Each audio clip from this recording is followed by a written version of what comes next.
Bonjour à tous et bienvenue sur Nyon Région Télévision pour un nouveau débat. On l'a vu dans l'info, l'usine à gaz va s'agrandir, objet de nombreuses discussions ces dernières semaines. Ce haut lieu de la culture dans la région va encore faire parler de lui, puisque la question de l'exploitation notamment est soulevée. On en parle avec nos 4 invités. Roxane Faro, conseillère communale PLR à Nyon, ainsi que Jackie Collomb, conseiller communal du PIN, qui était membre de la commission de l'usine à gaz. Bienvenue à vous. Et puis Olivier Maillard, municipal à Nyon, en charge de la culture notamment, ainsi que Christian Karcher, conseiller communal du PS, qui lui aussi était membre de la commission usine à gaz. Première question, tour de table rapide. Et je commencerai par vous, Olivier Maillard. J'imagine le soulagement d'avoir vu ce préavis être accepté à une large majorité. Oui, soulagement et surtout bonheur, parce que la culture vit pas seulement à travers le spectacle, mais aussi le lieu qui reçoit, le réceptacle qui reçoit des spectacles. Et puis peut-être plus particulièrement parce que nos sociétés, c'est très bien ainsi d'ailleurs, ont souvent jusqu'à présent fait en sorte que les lieux qui ne servaient plus à la collectivité étaient récupérés par la culture.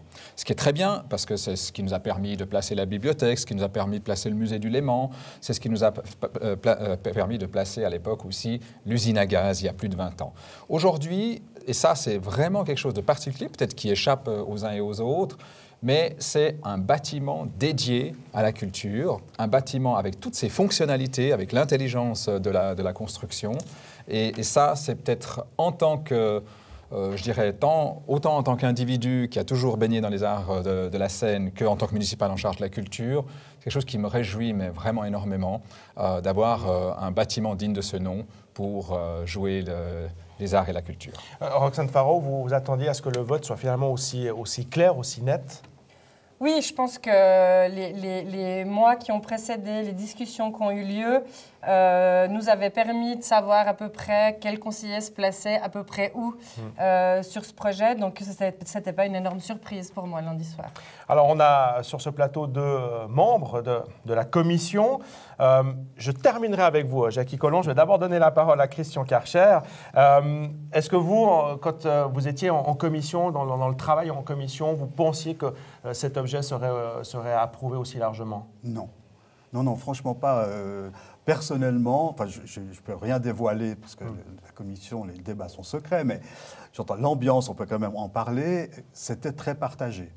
Très partagé, et jusqu'au dernier moment, il y a eu des retournements de situation, c'était assez compliqué, et moi, personnellement, j'avais assez peur. Je pense qu'on a été un petit peu sauvés par les élections prochaines. Alors, Jackie Collomb, vous étiez donc membre de cette commission. Vous n'avez pas signé le rapport de la commission. C'était peut-être surprenant au premier abord, mais vous allez nous l'expliquer. Pourquoi? Voilà, je rejoins exactement ce que vient de dire Christian sur les débats en commission. On était extrêmement partagés. On n'était pas toujours satisfait des réponses municipales. Il y en a même qui sont restées flottantes. Et vu ce manque de retour, ce manque de certitude quant à l'avenir de l'association, enfin de l'usine et du programme de l'association, j'avais décidé de garder mon droit de voter en mon âme et conscience et mon droit de parole. Alors, l'avenir qui a été soulevé, on va en parler justement. Je tiens à préciser que Pierre-Yves Schmitt, le directeur de l'usine à gaz, a été sollicité pour participer à ce débat, qu'il avait dans un premier temps accepté de venir sur ce plateau et qu'il a finalement décliné l'invitation au dernier moment. Donc, on ne va pas faire son procès, loin de là, même si, Roxane Faro, là, vous étiez un peu la première à sortir un peu du bois et à dire il faut remettre les choses sur la table, il faut en discuter, il faut en débattre, il faut parler de l'avenir de l'usine à gaz. Oui, alors la première, je ne sais pas, je sentais quand même que c'était quelque chose au sein de la commission, sans avoir tous les détails, mais qui pouvait coincer. Moi, ça fait quand même quelques années aussi que j'entends dans les milieux culturels nyonnais une certaine insatisfaction par rapport à la gestion du lieu. Donc, je pensais que c'était effectivement le bon moment peut-être de mettre ça sur la table pour que dans le futur, les choses se passent différemment. Insatisfaction au niveau de la gestion, mais de quel ordre? On sait qu'évidemment, il y a la gestion administrative, on va dire, il y a la gestion culturelle, de programmation. Plus un manque de partenariat et de synergie entre les différents acteurs culturels à Nyon. Il y a des reproches à faire à M. Schmitt, à l'équipe actuelle? Ouais, je trouve que c'est toujours étonnant hein, quand on s'attaque comme ça à une association ou à une personne en particulier. Ce qu'il faut savoir, moi en tant que municipal de la culture, effectivement, on est là pour soutenir l'ensemble des arts et de la culture à Nyon. Hein. Donc on ne va pas prendre parti pour, contre, un tel, etc. Sinon, ce serait le fait du prince ou à l'inverse, le principe de l'arrosoir. Je pense que ni l'un ni l'autre sont bons en matière de politique culturelle. Je crois que tous les directeurs de théâtre de ce monde sont critiqués, enviés, respectés, jalousés, tout ce que vous voulez. C'est normal. C'est normal que ce dialogue ait lieu, mais par contre, c'est pas normal qu'on s'attaque à une association qui fait un boulot remarquable de bénévolat, parce que c'est pas juste programmer, c'est pas juste la cerise sur le gâteau de venir un jour à l'usine à gaz, c'est exploiter ce lieu, c'est l'entretenir, c'est un tas de choses qui se font. Donc moi, je trouve que cette association fait un boulot remarquable et en ce sens-là, je lui suis extrêmement reconnaissant. Maintenant, moi, c'est juste absurde d'entendre qu'il n'y a pas de partage et qu'il n'y a pas de... Parce que c'est bien l'inverse qui est vrai. On voit bien l'ensemble des associations qui profitent de ce lieu.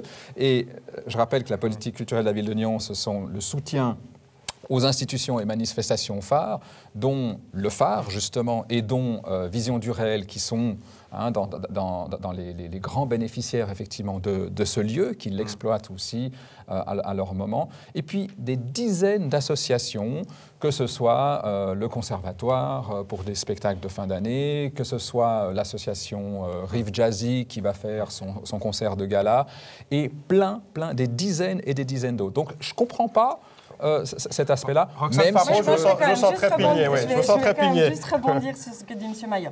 Alors, moi, je suis plutôt étonnée de voir des politiques qui ne veulent justement pas entendre certaines choses. Ma foi, c'est comme ça. Il y a un changement de paradigme. Il y a un changement de paradigme, M. Maillot. Si jusqu'à présent, on a pu se contenter de cette manière de fonctionner où l'association a fait un excellent travail. Merci. Mais sur un programme extrêmement alternatif, vous en conviendrez, et qui peut correspondre à cette salle. Aujourd'hui, la question s'est posée avec le changement de paradigme et la construction de la deuxième salle. Voilà, on va avoir aujourd'hui une nouvelle salle, 220 places assises, et je pense qu'il est juste de quand même se poser la question si on veut continuer à avoir une proposition culturelle qui ne soit pratiquement que alternative dans ce lieu, ou si on veut ouvrir à autre chose. C'est mal la connaître, alors. Et puis ensuite, vous parlez du COV. Par exemple, moi, j'appelle de mes vœux. Le COV fait un gros travail pour organiser très régulièrement des concerts à la Villa Thomas. Ce lieu n'est absolument pas fait pour ça. Ils le font dans des conditions qui sont difficiles. Et moi, j'aimerais, par exemple, que les concerts du dimanche en fin d'après-midi puissent éventuellement avoir lieu dans la nouvelle salle. Mais pour ça, il faut des nouveaux partenariats. Il faudrait justement avoir, j'aimerais vous entendre, Jackie Collin, à ce sujet-là, avoir une programmation justement qui se veut plus large, viser un public beaucoup plus large. Oui, nettement, ça manque à Nyon. Moi, j'ai jamais vu Brecht, Steinbeck, Ionesco, ce ne sont pas des extraterrestres. Hein. Et je regrette parce que c'est un théâtre qui doit plaire à d'autres personnes. On peut d'ailleurs aimer les deux. Hein. Et puis je me réjouis aussi de temps en temps d'aller voir une pièce de boulevard, mais dans une salle un peu plus grande, ça marrant. Donc voilà, non seulement pour le théâtre, pour la musique, c'est un peu pareil. On entend, excusez-moi, mais pour moi, toujours un peu la même musique, le même créneau. C'est-à-dire musique actuelle. Du jazz, dites-moi quand vous en avez fait, du bon jazz. Hein, je ne parle pas du jazz qu'on entend dans la rue. Il y a du très bon jazz dans la rue, mais enfin, vous comprenez ce que je veux dire. Apparemment. Mais à l'usine, il n'y a pas de concert de jazz proposé. Donc voilà, je pense qu'il y a une place pour certaines productions. C'est pas grave. Christian Karcher, il faut... Moi, je trouve qu'on fait des reproches avant même que l'outil soit éclos. Et je pense que c'est très difficile dans une usine telle qu'elle est maintenant de proposer des spectacles comme vous souhaiteriez en avoir. C'est une usine qui, pour l'instant, c'est un plateau restreint, c'est un petit lieu. Et alors, évidemment qu'après, il y aura des possibilités, il y a un potentiel beaucoup plus grand. Mais est-ce que ça se fera? C'est ça, du coup, alors, la est-ce que ça question. se fera? On ne peut pas dire que ça ne va pas se bien, faire. c'était Il faut nos questions. commencer. Ce qu'il faut savoir, c'est que toute la démarche est issue rappelons, de Compagnons. Hein. Compagnons, c'est en 2006 une démarche participative qui a effectivement, où l'ensemble de la population lyonnaise était invitée à participer. Et il y a eu plein d'ateliers qui étaient extrêmement intéressants, et notamment de se dire quel type de salle aussi, pour quel type de spectacle, par rapport aux différents besoins. Effectivement, idéalement, on aimerait avoir une salle qui puisse répondre à tous les besoins, et là on est d'accord. Hein, je veux dire, on aimerait bien, mais c'est juste pas possible à un moment donné. Et comme le disait Christian Karcher, il y a des questions simplement pratiques. Vous avez à l'usine à gaz, et puis une des volontés, et d'ailleurs les dimensionnements qui ont été faits pour cette salle, dont vous disiez vous-même que c'est une belle salle, hein, et je m'en réjouis, c'est notamment la largeur et la profondeur de plateau. On a 12 mètres de largeur de plateau, et ça va permettre des spectacles de danse. Ça va permettre peut-être aussi des spectacles de classiques qui demandent plus d'acteurs, qui demandent plus... Tout ça, ce sont des possibles. Aujourd'hui, comme le disait Christian Karcher tout à l'heure, aujourd'hui, on vient de voter le crédit de réalisation. Hein. On n'a pas attendu de se poser les questions sur l'avenir pour y réfléchir, mais en même temps, vous ne pouvez pas demander à une association qui vit au jour le jour des décisions du conseil communal, est-ce que ça va tomber ou est-ce que ça ne va pas tomber, de déjà sortir du chapeau la programmation de 2018. Ouais. Pourquoi? Parce qu'aujourd'hui, nous sommes en 2016, jusqu'à ce que les travaux puissent démarrer, ce sera vraisemblablement au plus tôt autour du mois de mai, mais probablement autour de l'été. Enfin, tout ça, on sait très bien qu'il y a des recours possibles et imaginables, etc. Puis ensuite, il y a 2 ans de travaux, hein, grosso modo, plus ou moins 2 ans de travaux.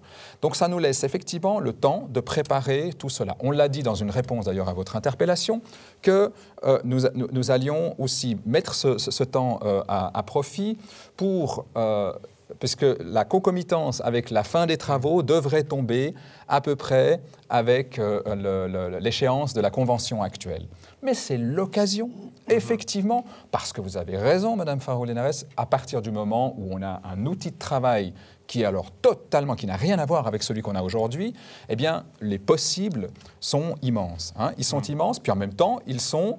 On ne va pas non plus tout faire, parce que vous êtes les premiers à nous dire, mais attendez, on dépense déjà beaucoup pour la culture. Moi, je suis ravi de vous entendre, de faire des classiques, mais pour faire des classiques, il faut aussi des moyens de fonctionnement. Hein. Pour faire de la danse, pour faire ceci, cela, il faudra aussi le budget de fonctionnement. Ça, on vous l'a pas refusé, monsieur Maillard. Vous ne l'avez pas refusé, non, mais je me réjouis aussi pour l'avenir, parce que justement, dans l'exploitation, c'est important. De la culture, donc ça ne me pose pas de problème. Très bien. Et moi, je reviens sur ce que disait Christian Karcher, alors peut-être qu'on a une incompréhension, lui et moi, mais je pense que c'était légitime de poser la question. Quand vous proposez un crédit de 16 millions pour l'extension de cette salle, alors la salle, ce n'est pas 16 millions. Ça, faudrait peut-être quand même juste le rappeler. Voilà, je pense qu'on oublie de temps en temps de le rappeler parce qu'il va y avoir quand même des bureaux en location. Enfin, il va y avoir d'autres choses. Et puis, il y a la rénovation de la salle actuelle, hein, au niveau sonore. Toute l'enveloppe. Voilà, qui va être... Donc, voilà, la salle, ce n'est pas 16 millions juste pour l'extension. Mais on ne peut pas... Enfin, il me paraissait quand même judicieux dans ce moment-là, de se poser la question du « et après ». Voilà, ça me paraît... Je suis complètement d'accord avec ça. Simplement, ça arrivait sur un ton polémique. Non. Et moi, j'ai pensé qu'on s'adressait plutôt à la gouvernance ou aux personnes qui dirigent cette association, alors que je trouve que c'est un peu injuste de les accuser de quelque chose, alors que l'outil qu'ils ont en ce moment n'est pas du tout adapté à ce que tout le monde souhaite, c'est-à-dire une programmation plus élargie. Mais je t'engage à relire mon intervention. Ouais. On a simplement demandé parce que je pense qu'il y a une mise au concours. Une compréhension qui est peut-être un peu biaisée. Donc on est tous d'accord. Tu me connais. Voilà. En tout cas, on va... au niveau, on va dire, structurel et autres du bâtiment, ça va se faire. Donc, on a encore le temps de voir venir. Et puis, j'imagine qu'on aura l'occasion de rediscuter encore de la gestion future de la nouvelle usine à gaz. Avec les promesses du syndic de changer le mode de subventionnement pour qu'il soit beaucoup plus représentatif des coûts réels de la culture. Et là, on sera déjà à l'horizon 2018, citoyens, pour cette nouvelle salle. Merci beaucoup, en tout cas, à vous tous d'avoir participé à ce débat. Vous pouvez en évidemment revoir toutes nos différentes émissions, vous le savez, sur notre site nrtv.ch, notre page Facebook. Très bonne suite de programme à vous et à la semaine prochaine.